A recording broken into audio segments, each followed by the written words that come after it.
everybody, it's Mrs. Haugen. Hey, today for lesson 8, we are going to add money and dollar bills in this case in story problems. So make sure you have your blue math packet in front of you so we can get started. So number 1 says, Patrick has one $10 bill, two $5 bills, and four $1 bills. And the question is, how much money does he have? So just like before, I like to write each little amount of money down. That way I don't have to keep it all in my head. So for example, one $10 bill, well, that's easy. That's just 10, right? Two $5 bills. So I need two fives, and that equals 10. And then four $1 bills, and that is just simply 4. And what's really nice is once I have them written down and I can see them, I don't have to just keep them in my head. However, I can add these in my head quite easily. I know that 10 plus 10 is 20, plus another 4 is 24. Now the difference today is our symbol that we're using is not the cent sign because we're not adding coins. We are adding dollar bills. So I'm not writing the cent sign, I am writing the dollar sign. And if you notice how I wrote this, the dollar sign goes before the number. So Patrick has $24 altogether. If we look at number 2, Susan has two $5 bills and three $10 bills in her purse, and she has 11 $1 bills in her pocket. And again, the question is, how much money does she have in all? So I will write all of these little parts down, and then I can add them together. So two $5 would equal 10. And three $10 would be 10, 20, $30. And then we have 11 ones, which is just 11. So again, once I see all of these numbers written down, I realize I can add these in my head. 30 plus 10 is 40. I have another 10 here, that's 50, and then I have a 1. So altogether, Susan has $51. Now again, remember to write the dollar sign before the number, and also remember that if you need to write the numbers down vertically, you may.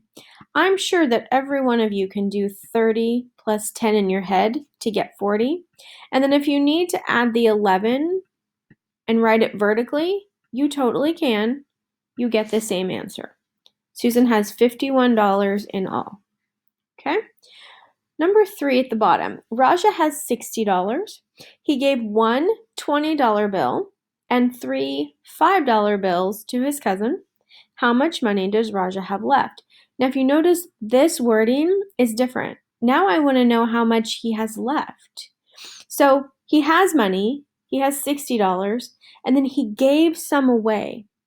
But it doesn't tell me the exact total of how much he gave away. So that's what I have to figure out first. He gave away one $20 bill. That's $20.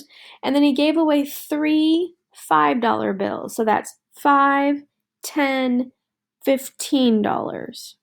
So what this tells me is that altogether, Raja gave $35 to his cousin. So now that I know what he started with and I know how much he gave away, I can now subtract to find out how much money he has left. So again, when I'm subtracting, I start with my big number, 60. He gave away $35, and I'm subtracting. When I subtract, I start with the ones place, and I first find the bigger number.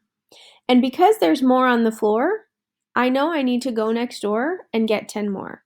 So I'm going to take 10. Now I have 5 in the tens place, and I'm going to give 10. So now I have 10 in the ones place. Now that I have more on top, now I can subtract. So in the ones place, 10 take away 5 is 5. And in the tens place, 5 take away 3 is 2. And because I'm talking dollar bills, I have to write the dollar sign. So Raja started with $60.